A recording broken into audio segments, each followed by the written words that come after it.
Thierry Ottaviani, bonjour. Bonjour. Nous sommes dans le cadre du festival Quartier du Livre, librairie éphémère. Et vous avez écrit un ouvrage qui s'appelle Nietzsche et la Corse.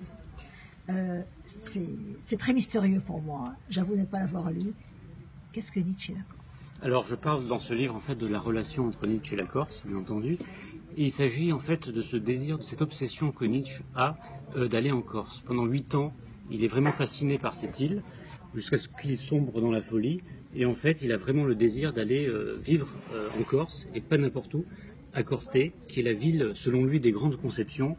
Car, dit-il, c'est là que Napoléon a été conçu et que Pascal Paoli est devenu maître de l'île. Donc dans ce livre, en fait, je parle bien de ce désir de Nietzsche et puis aussi cette philosophie que Nietzsche a de la Corse, car en fait le Corse est un personnage nietzschéen.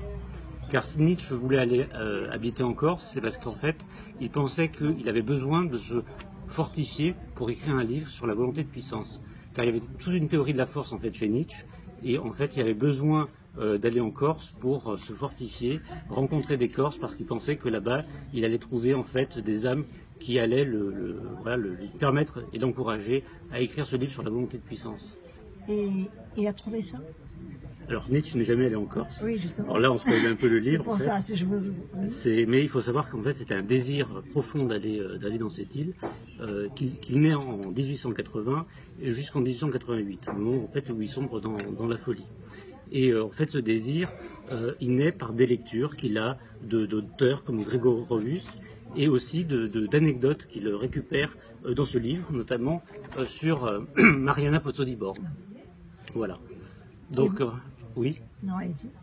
Et donc cette Mariana, il envisage en fait de faire un opéra corse.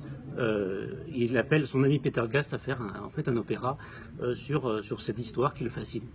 Et qui vous fascine aussi quelque part. Et qui fascine aussi. Voilà. Et comment vous pensez votre présence à ce festival Quartier du Livre, qui est une manifestation quand même assez importante, dans un quartier pendant une semaine? Eh ben, c'est un très, très honneur pour moi d'être invité à ce festival. Et que pensez-vous du métier d'auteur? Alors le métier d'auteur, c'est un métier qui est difficile aujourd'hui, car évidemment nous avons tous besoin de vivre pour écrire, et c'est pas évident aujourd'hui d'être auteur et écrivain et avoir un métier et trouver le temps d'écrire. Et qu'est-ce qu'une dédicace pour vous, puisque nous sommes dans la librairie éphémère pour une dédicace? Alors c'est important parce que ça permet de rencontrer des auteurs, des écrivains aussi et des lecteurs. Et c'est important de rencontrer ces lecteurs, car en fait on n'a pas souvent des retours, nous auteurs, sur les personnes qui ont en fait lu nos livres, et c'est très intéressant de les rencontrer. Si vous deviez convaincre, je dirais, vos lecteurs, des lecteurs potentiels de lire votre livre, qu'est-ce que vous leur direz? Mais vraiment quelque chose qui vous sort du cœur directement. Ben, je leur dirais en fait que s'ils sont fascinés par la philosophie, ce sera l'occasion pour eux de découvrir la philosophie de Nietzsche à travers ce personnage qu'est le Corse, qui est un personnage nietzschéen à part entière. Qu'est-ce que la philosophie pour vous? Alors la philosophie en fait c'est un désir, alors chez Nietzsche c'est un désir de dépassement de soi, et donc c'est quelque chose en fait qui permet d'approfondir en fait, c'est une quête de sens, et le but c'est d'approfondir en fait cette relation avec l'être, et essayer de se fortifier, de se dépasser. Chez Nietzsche, il y a une volonté de devenir autre chose qu'un simple homme.